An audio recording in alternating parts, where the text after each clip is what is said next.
talking about the older record, you said earlier you were gratified by the response to it, and certainly the public response to it. And the critical response, on the one hand, in a positive way, was I think people gave you credit for great lyrics and some of the best crafted lyrics that you've come up with, and the musicianship, no one faulted that. There were also, and this is just a sampling of comments.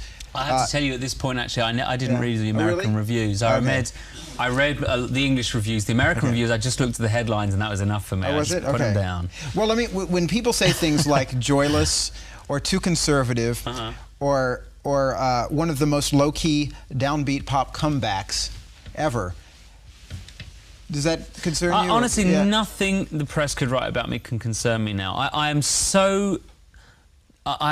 you know, I mean, we all learn over the years. We learn more and more about what we do and about how it's received, etc.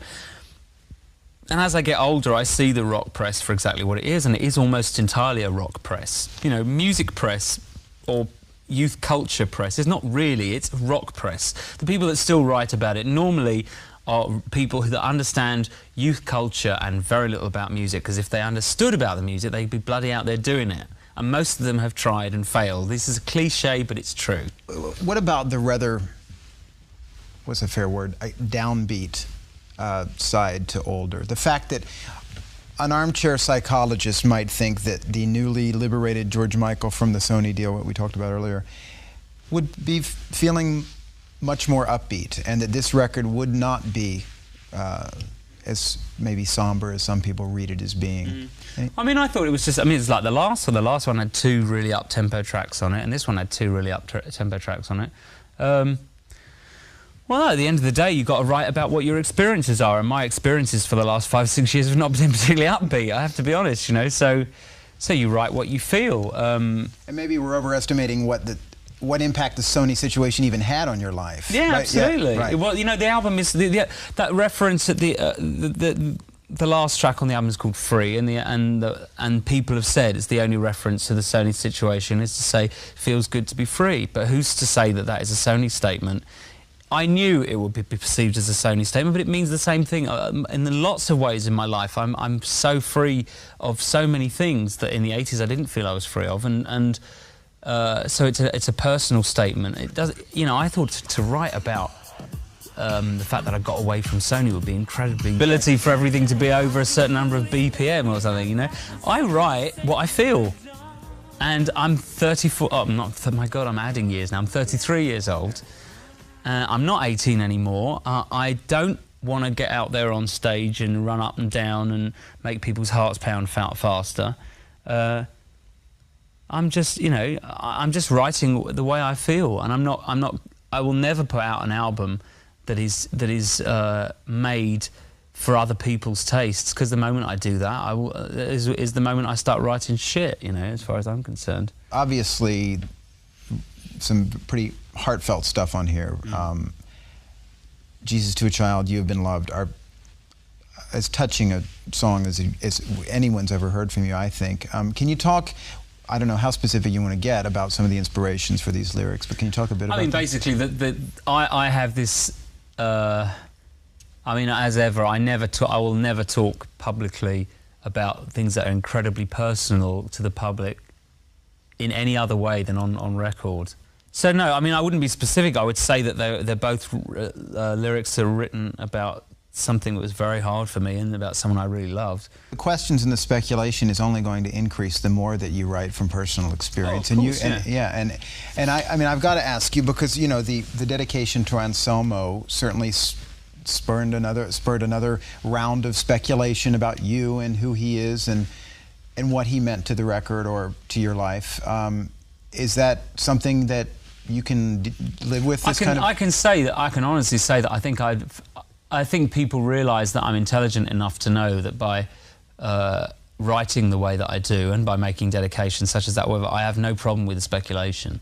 You know, if I really didn't want people to speculate about my sexuality, I wouldn't do it, would I? Is he gay? Is he straight? Is he whatever? I have no problem with that. Everybody does it. We all do it about each other. You know, I have a real problem with people who think that somehow it's strange that they're not given the answer. Like, you're supposed to deny, or you're supposed to confirm, or whatever the rumour is, you know. And to me, I don't know when it became I don't know when it became part of the job that you had to give your entire life.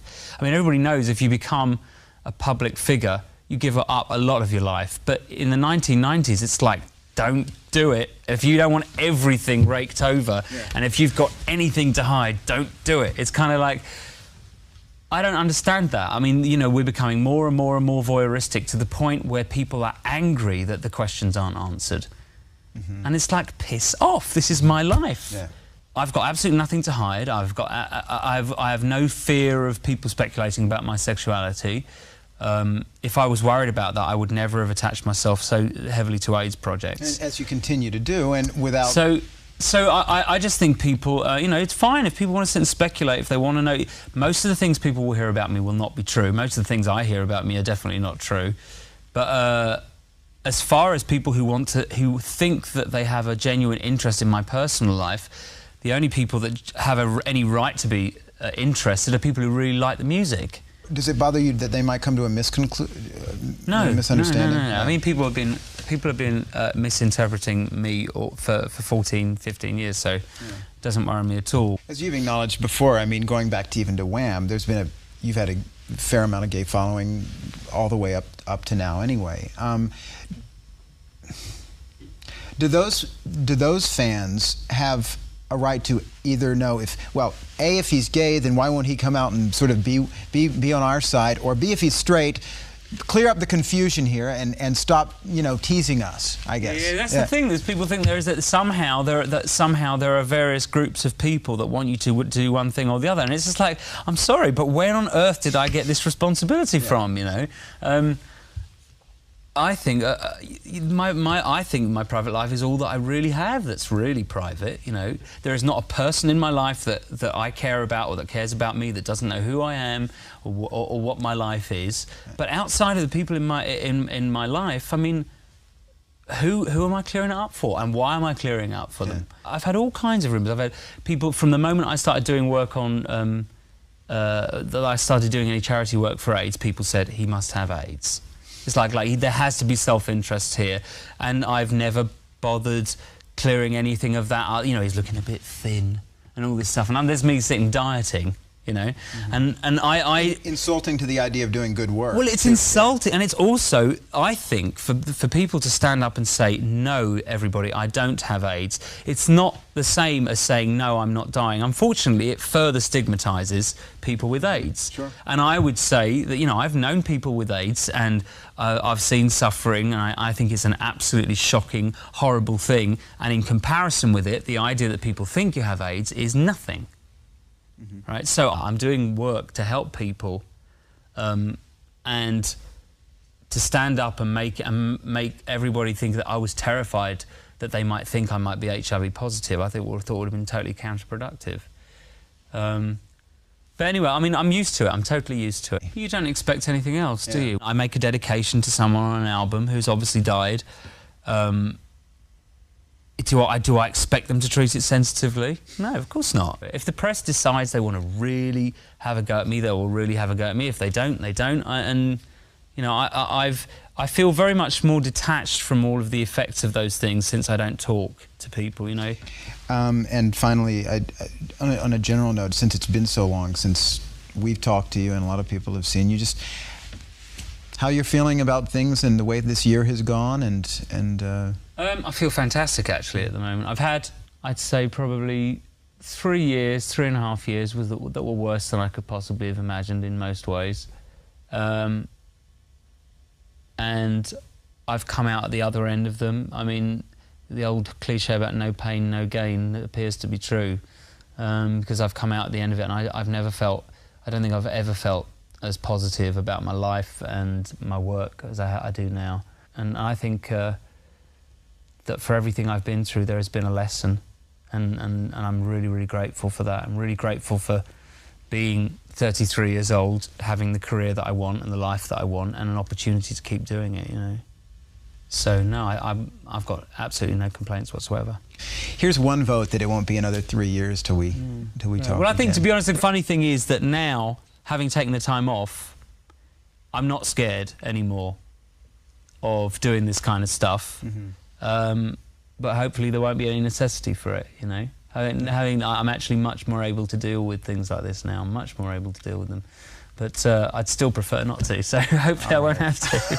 Well, I hope we see you soon. Okay, Take care, cheers. George. Thanks so much.